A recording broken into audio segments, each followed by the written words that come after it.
S C ക്രൗണിൻ്റെ പുതിയൊരു വീഡിയോയിലേക്ക് ഏവർക്കും സ്വാഗതം. കഴിഞ്ഞ കുറച്ച് ദിവസങ്ങളായിട്ട് എല്ലാവരും ചോദിക്കുന്നൊരു ചോദ്യമുണ്ട്. പ്രൊഫൈലിൽ നമ്മുടെ ഹോൾ ടിക്കറ്റ്, പ്രീ പ്രൈമറിയുടെ ഹോൾ ടിക്കറ്റ് വന്നിട്ടില്ല, എല്ലാവർക്കും വന്നോ എന്നൊക്കെ ഒരുപാട് മെസ്സേജുകൾ കാണുന്നുണ്ടായിരുന്നു. അപ്പോൾ ഹോൾ ടിക്കറ്റ് ഇന്ന് മുതൽ പ്രൊഫൈലിൽ ലഭ്യമാണ്. എല്ലാവരും പ്രൊഫൈലിൽ ക്ലിക്ക് ചെയ്തതിന് ശേഷം ഓപ്പൺ ചെയ്ത് നിങ്ങൾക്ക് ഹോൾ ടിക്കറ്റ് ഡൗൺലോഡ് ചെയ്തെടുക്കാവുന്നതാണ്. അപ്പോൾ ഹോൾ ടിക്കറ്റ് ഡൗൺലോഡ് ചെയ്തെടുക്കുമ്പോൾ പ്രത്യേകം ശ്രദ്ധിക്കേണ്ട കാര്യം എന്താണെന്ന് വെച്ചിട്ടുണ്ടെങ്കിൽ, ഇപ്പോൾ കുറച്ച് ദിവസങ്ങളായിട്ട് PSC പ്രൊഫൈലൊന്നും ഓപ്പൺ ചെയ്യാത്തവർക്കറിയാം, ഇപ്പോൾ 2-3 ആഴ്ചയായിട്ട് പ്രൊഫൈലിൽ ചെറിയ മാറ്റങ്ങൾ വന്നിട്ടുണ്ട്. അതായത് നമ്മുടെ പുതിയ യൂസർ ഐ ഡിയും പാസ്വേഡും നമ്മൾ ക്രിയേറ്റ് ചെയ്യണം. ആ ക്രിയേറ്റ് ചെയ്ത യൂസർ ഐ ഡിയും പാസ്വേഡും വെച്ചിട്ടാണ് ഇനി 6 മാസത്തേക്ക് PSC പ്രൊഫൈൽ നമ്മൾ ഓപ്പൺ ചെയ്യുന്നത്. 6 മാസം കഴിയുമ്പോൾ വീണ്ടും യൂസർ ഐ ഡി പാസ്വേഡ് നമ്മൾ ചേഞ്ച് ചെയ്ത് കൊടുക്കണം. ഇപ്പോൾ പുതിയ ഒരു മാറ്റം PSC പ്രൊഫൈലിൽ വന്നിട്ടുണ്ട്. അപ്പോൾ ആ മാറ്റം നിങ്ങൾ അറിഞ്ഞിട്ടില്ലാത്തവർക്കാണ് ഈ വീഡിയോ ഞാൻ ചെയ്യുന്നത് കേട്ടോ.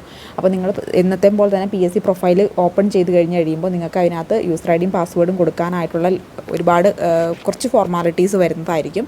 അതിനകത്ത് നിങ്ങളുടെ മെയിൽ ഐ ഡിയിലേക്കും അതുപോലെ തന്നെ നിങ്ങൾ ഈ ഒരു PSC പ്രൊഫൈലിൽ ലിങ്ക് ചെയ്തേക്കുന്ന ഫോൺ നമ്പറിലേക്കും OTP വരുന്നതായിരിക്കും. ആ OTP കൃത്യസമയത്തിനടുത്ത് അതിനകത്തേക്ക് അപ്ലോഡ് ചെയ്ത് കൊടുക്കണം. അതുപോലെ തന്നെ നിങ്ങൾ പുതിയ അതായത് പുതിയൊരു യൂസർ ഐ ഡിയും കൂടി ക്രിയേറ്റ് ചെയ്ത് കൊടുക്കണം. ആ യൂസർ ഐ ഡിയും പാസ്വേഡ് നിങ്ങൾ ക്രിയേറ്റ് ചെയ്യുമ്പോൾ പ്രത്യേകം ശ്രദ്ധിക്കേണ്ട കാര്യം, ഒരിക്കലും നിങ്ങൾ ആ യൂസർ ഐ ഡിയും പാസ്വേഡും മറന്നു പോകരുത്. കാരണം നെക്സ്റ്റ് ടൈം നിങ്ങൾ ഈ PSC പ്രൊഫൈൽ ഓപ്പൺ ചെയ്യുമ്പോൾ ആ യൂസർ ഐ ഡി ആയിരിക്കും കൊടുക്കേണ്ടത്.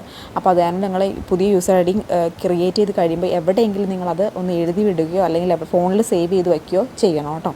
അപ്പോൾ ഈ ഒരു പ്രീ പ്രൈമറി എക്സാമിന് കുറച്ച് ദിവസങ്ങൾ മാത്രമേ ബാക്കിയുള്ളൂ. നിങ്ങൾക്കറിയാമല്ലോ, ഓഗസ്റ്റ് 23-ാം തീയതിയാണ് എക്സാം നടക്കാൻ പോകുന്നത്. ഇന്ന് 9-ാം തീയതിയാണ്. അപ്പോൾ ഇനിയിപ്പോൾ കൃത്യം അത് ഈ വെള്ളിയാഴ്ച കഴിഞ്ഞ് പിന്നത്തെ അടുത്ത വെള്ളിയാഴ്ച കഴിഞ്ഞിട്ടുള്ള നെക്സ്റ്റ് വെള്ളിയാഴ്ച എന്താണ്, എക്സാമാണ്. അപ്പോൾ ഇനി കൃത്യം ഒരു 2 ആഴ്ച മാത്രമേ പരീക്ഷയ്ക്ക് നിങ്ങളുടെ മുമ്പിലുള്ളൂ. അപ്പോൾ ഈ ഒരു 2 ആഴ്ച കൊണ്ട് എങ്ങനെ നമുക്ക് മികച്ച രീതിയിൽ പ്രീ പ്രൈമറിക്ക് വേണ്ടി തയ്യാറെടുക്കാം, അതിന് നമ്മുടെ കയ്യിൽ 20 മോഡൽ എക്സാമുകളും, ഒരു മോഡൽ എക്സാമിൽ 50 ചോദ്യം വെച്ച് 20 മോഡൽ എക്സാമിൽ 1000 ചോദ്യം പ്രാക്ടീസ് ചെയ്യാനുള്ള ഓപ്ഷനും, ഈ മോഡൽ എക്സാം കഴിഞ്ഞ് നെക്സ്റ്റ് ഡേ നമ്മൾ അതിൻ്റെ റാങ്ക് ലിസ്റ്റ് ഗ്രൂപ്പിൽ പബ്ലിഷ് ചെയ്യുന്നതായിരിക്കും. അതുപോലെ തന്നെ സിലബസിനെ മുഴുവൻ കവർ ചെയ്തുകൊണ്ട് സിസ്റ്റമാറ്റിക്കായിട്ട് തയ്യാറാക്കിയിട്ടുള്ള ക്വസ്റ്റ്യൻ ബാങ്ക് സെറ്റും അവൈലബിൾ ആണ്. അപ്പോൾ ആർക്കെങ്കിലും ഈ ഒരു ക്വസ്റ്റ്യൻ ബാങ്ക് സെറ്റോ ഈ ഒരു മോഡൽ എക്സാമിലോ പങ്കെടുക്കാൻ താല്പര്യമുണ്ടെങ്കിൽ ഈ സ്ക്രീനിൽ കാണുന്ന നമ്പറിൽ വാട്സപ്പിൽ ഒരു ഹായ് അയച്ചാൽ മതി കേട്ടോ. അപ്പോൾ നമ്മൾ ഈ ഒരു പ്രീ പ്രൈമറിക്ക് വേണ്ടി സിലബസ് അടിസ്ഥാനത്തിലുള്ള ക്ലാസ്സുകൾ എല്ലാ ദിവസവും വൈകുന്നേരം അപ്ലോഡ് ചെയ്യുന്നുണ്ട്. അപ്പോൾ നിങ്ങൾ ഈ ക്ലാസ്സുകളൊക്കെ ഇതിനു മുമ്പ് കണ്ടിട്ടില്ലെങ്കിൽ തീർച്ചയായിട്ടും സിലബസ് അടിസ്ഥാനം നിങ്ങൾക്കറിയാം, പുതിയ സിലബസാണ് പ്രീ പ്രൈമറിക്ക് വേണ്ടി നമുക്ക് പഠിക്കാനുള്ളത്. പഴയ സിലബസിൽ നിന്ന് പുതിയ സിലബസിൽ ഒരുപാട് മാറ്റങ്ങളുണ്ട്. ആ മാറ്റങ്ങൾ അറിഞ്ഞു വേണം നിങ്ങൾ പഠിക്കാനായിട്ട്. അപ്പോൾ ആ മാറ്റങ്ങൾക്ക് അനുസൃതമായിട്ട് നമ്മൾ ക്ലാസ്സുകൾ എല്ലാ ദിവസവും വൈകുന്നേരം പ്രീ പ്രൈമറിക്ക് മാരത്തോൺ വീഡിയോസ് ചെയ്യുന്നുണ്ട്.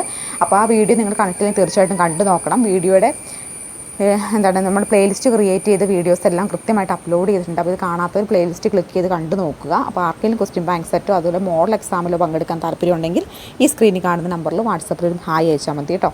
അപ്പോൾ എല്ലാവരും കൃത്യമായിട്ട് ക്ലാസ്സുകൾ കാണുക, പഠിക്കുക, നല്ല രീതിയിൽ മുന്നോട്ട് വരിക. താങ്ക്